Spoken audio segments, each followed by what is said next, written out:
আমি ওহি বন্দনাৰ মাজে গুৰুৰ সমস্ত গুণানুকীৰ্তন কৰ।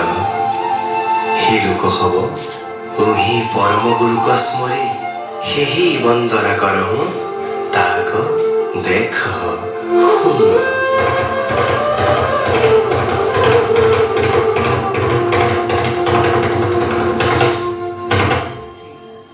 শ্ৰীমন্ত শংকৰ হৰি ভকত